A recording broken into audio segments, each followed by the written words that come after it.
So we've done a good job of holding the line on tuition, but the legislature appropriates money, and we want to make sure that's it. So those DOGE efforts have been going on now for several months, but we also understood state and local government, because people are coming to me wanting property tax relief, and I'm supportive of that. I think we need to do it, but that property tax revenue is local revenue. It's imposed by local governments, and it's used for local things. We're not getting property tax revenue at the state of Florida. I'll talk about we maxed out our rainy day fund. So from the time I became governor till now, we've more than tripled the state's rainy day fund. You never know what's going to happen. You have a recession, all this other stuff. Florida's not going to be immune to that if that happens nationwide. And so and some people say, well, why do you put money in the rainy day, reduce property tax? That's not property tax revenue. The property tax revenue is going for local. So you have places where you've seen major bloat in the budgets. So we were just down in Broward County to announce an audit of the county government there, because they've had almost no population increase in the last 4 or 5 years, but they've had increase in property tax, 45% more they're taking in with this revenue.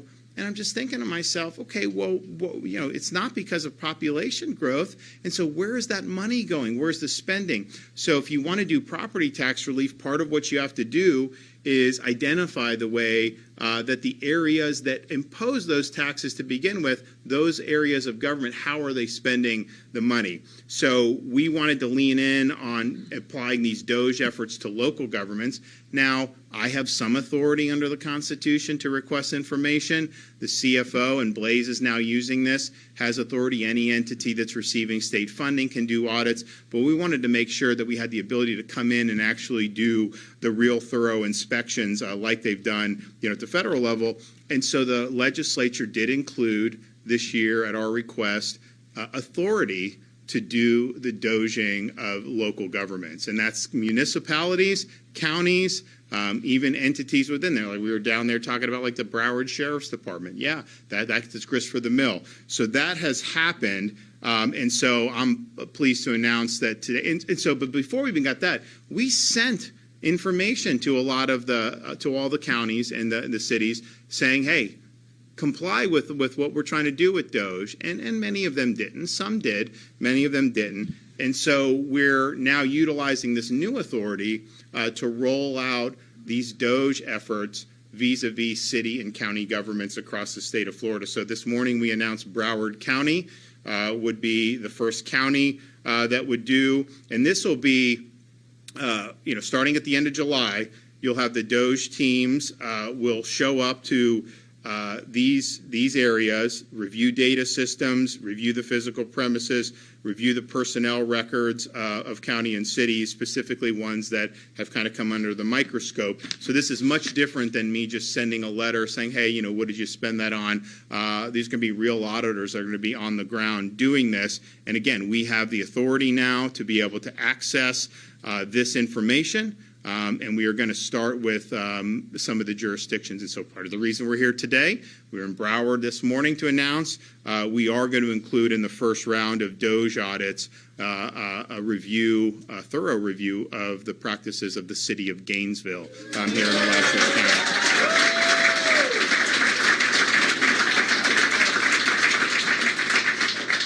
Over the last 5 years, taxpayers in Gainesville have watched as the city government has increased burdens on property owners, over $30 million in additional ad valorem tax collections, which represents an increase of almost 86% since 2020.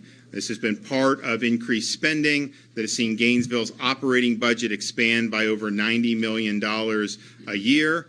So this is, if you just divide by the residents, much less property owners, $600 per resident in additional taxes that have been applied. And of course, what has the city done with the money?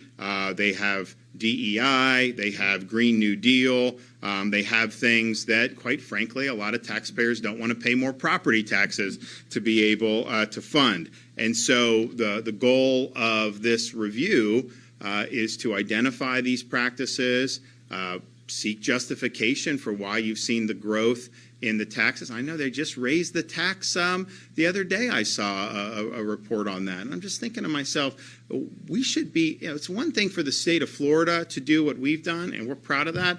But if you're a Floridian, whether it's city or county government, taxpayers should be put first. Taxpayers should be respected. And that's what we're trying to do here. So we will work with our CFO, Blaise Ingoglia, to conduct these visits. Blaise has already assured me that that his team at the CFO's office is standing by and ready to work. And here's the thing. This is not optional cooperation. This has been passed by the Florida legislature, signed into law by me as governor. There's also constitutional authority that helps inform this, and the CFO also has authority to be able to inform this. And so we believe that taxpayers have wanted to see this done. This will then roll into our effort to be able to do the property tax relief on the ballot in 2026. And I think the reason is people who oppose property tax relief will say, well, we need schools and fire and police. Of course we do. But what about all this other spending that's not there? What about some of the, we were just down in Broward, and their county administrator makes almost $500,000 a year. Now, look, so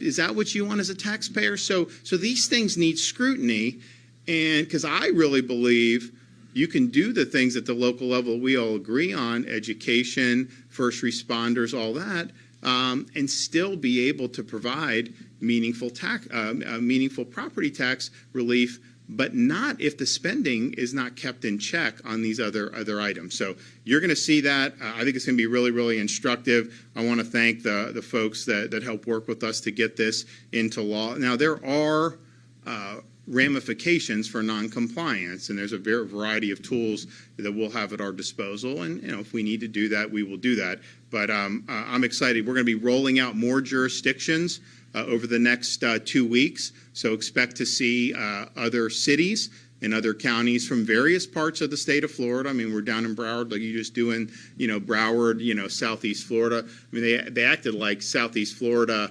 is like, like this Democrat area. Like, I won Miami-Dade and Palm Beach County, by the way. So it's not.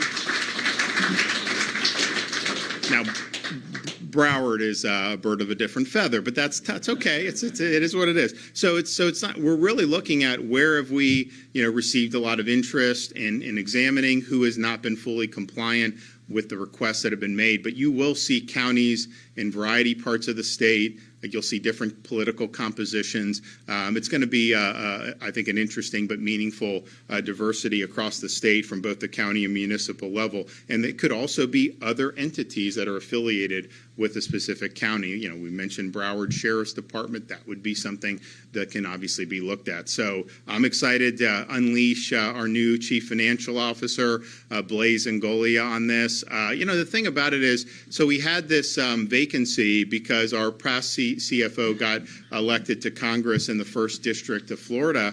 And so, created this vacancy, and people are like, what about this? What about this guy? What about that? And the thing about it for me is, I want somebody in there that's going to fight for the people of the state, for taxpayers, for consumers. And I think that's what everybody wants for that. So how do you know someone's going to do that? For me, the way to know is to see do they have a record of actually doing that in the offices they've already held. Because if they've been in office and just been very passive and meek and not willing to get out there and run towards the fire, they're not all of a sudden going to grow a spine of steel in a new office and start really leading. That's just not the way it works. And so we've had different, on issue after issue, Blaise has fought for you and has delivered for you. Election integrity, all the stuff we've done in Florida to ban ballot harvesting, clean up the voter rolls, election crimes unit to prosecute illegal voting. Leading the nation and all that, he wrote every one of those bills and pushed them through the legislature. If you look at Second Amendment rights, he refused to buckle when they were restricting Second Amendment rights back before I became governor. He's always stood for Second Amendment. You look at illegal immigration, everything we've done, banning sanctuary cities, doing the things to hold the localities accountable, no IDs, all the stuff we've done to lead the nation there. Blaise was the one that was really pushing that. And then we had a skirmish with the Speaker of the House and some of the legislators earlier this year, about I wanted us doing immigration to help the Trump administration increase deportations. They rejected initially what I said, and they passed a bill that would have made Florida de facto sanctuary state. Blaise stood with you and stood against the Speaker of the House and other leaders to do the right thing. So, and then on fiscal, he's been a fiscal hawk for, even when he was just a businessman, not even elected. He was focusing on waste in local government in Hernando County. So that record is very, very strong. And then even, we just had the news last week about the redistricting maps that we did for Congress in 22 were upheld by the Florida Supreme Court. And people may not remember, we have big Republican majorities, but they passed a map that was a bad map. And I said, I'm going to veto it if you pass it, and they passed it, so I vetoed it. And then we ended up calling a special session, and then we have a much better map that was just approved as fully constitutional and compliant with the law.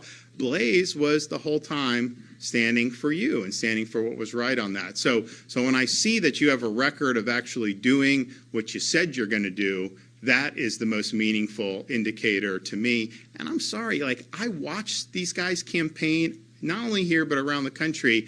They all say the same things when they want your vote, especially in a Republican primary.